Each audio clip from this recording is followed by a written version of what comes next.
Hi hello नमस्कार, मी शोभा आपल्या चॅनलच्या अजून एका नवीन व्हिडिओमध्ये तुम्हा सर्वांचे स्वागत करत आहे. आणि आजच्या आपण व्हिडिओमध्ये मखाण्याचे लाडू तयार केलेले आहेत ते आज आपण बघणार आहे. अतिशय साध्या आणि सोप्या पद्धतीने आपण मखाना लाडू तयार केलेला आहे, तो आज आपण बघत आहे. मखाना लाडू तयार करण्यासाठी आपल्याला मखाना लागणार आहे. तर मी या ठिकाणी 1 पॅकेट मखाना घेतलेला आहे. खोबऱ्याचा खीस 2 वाटी घेतलेला आहे. ड्रायफ्रूट्स आपल्याला आपल्या आवडीनुसार वापरायचे आहेत. 2 चमचे काळे तीळ घेतलेले आहेत. मखाना आपण गरम करून घेणार आहे. त्यासाठी आपण कढईमध्ये 1 चमचा तूप घातलेले आहे. त्यामध्ये आता आपण मखाना भाजून घेणार आहे. तर मखाना आपण क्रंची होईपर्यंत सतत परतून भाजून घेणार आहे.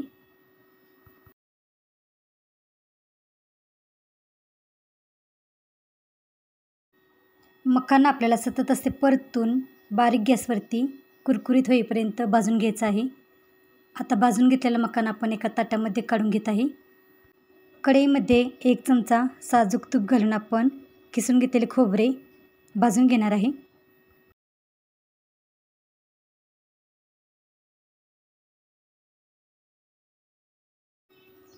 परतून घेतलेले मखाने थंड झाल्यानंतर आपण मिक्सरमध्ये थोडे थोडे करून बारीक करून घेणार आहे. किसलेले खोबरे पण आपण सतत असे परतून लालसर होईपर्यंत चांगले भाजून घेणार आहे. भाजून घेतलेले खोबरे आपण काढून घेतले आहे आणि त्याच कढईमध्ये आपण 1 चमचे साजूक तूप घालून त्यामध्ये आपण बदाम, काजू आणि अक्रोड तुपामध्ये परतून घेत आहे. 4-5 मिनिटे आपण सतत असे परतून काजू, बदाम आणि अक्रोड तुपामध्ये चांगले भाजून घेणार आहे.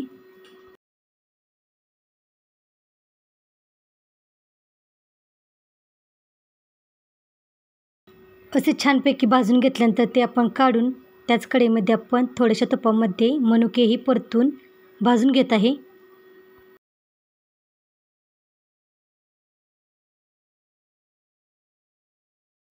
एक चमचा खसखस तीही आपण तुपामध्ये परतून घेत आहे.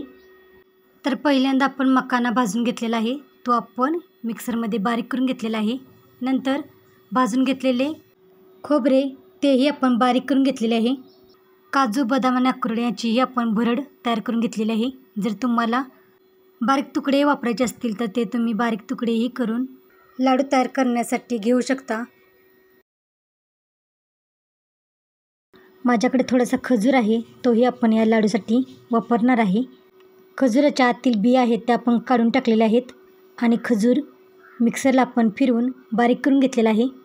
यामध्ये तुम्हाला जर मेथी वापरायची असेल तर तीही तुम्ही तुपामध्ये भाजून त्याची पूड तयार करून तीही घालू शकता. यामध्ये आपण 2 चमचे काळे तीळ, वेलची पावडर 2 चमचे आणि थोडंसं जायफळ आपण किसून यामध्ये घालत आहे.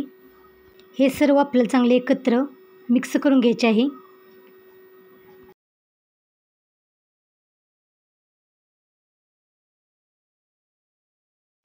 भोपळ्याच्या बिया आपण घेतलेल्या आहेत, त्याही आपण तुपामध्ये परतून भाजून घेत आहे.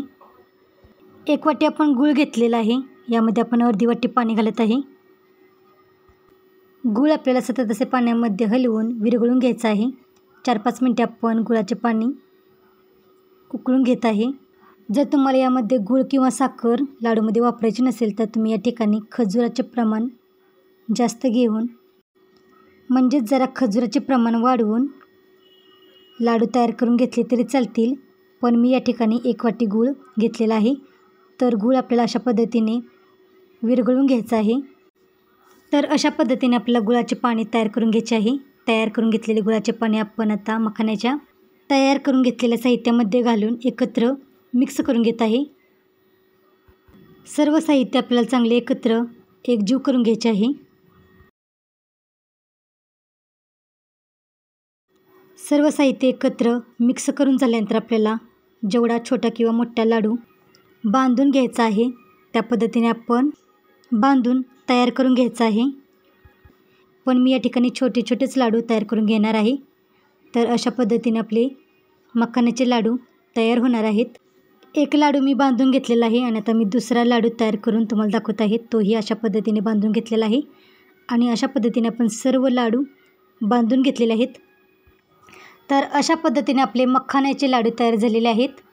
तर आजची रेसिपी कशी वाटली ती कमेंटमध्ये नक्की सांगा आणि चॅनेलला सबस्क्राईब केलं नसेल तर चॅनेलला सबस्क्राईब करा आणि रेसिपी कशी वाटली तीही कमेंट करून नक्की सांगा आणि वेळात वेळ काढून रेसिपी पूर्ण बघितल्याबद्दल धन्यवाद.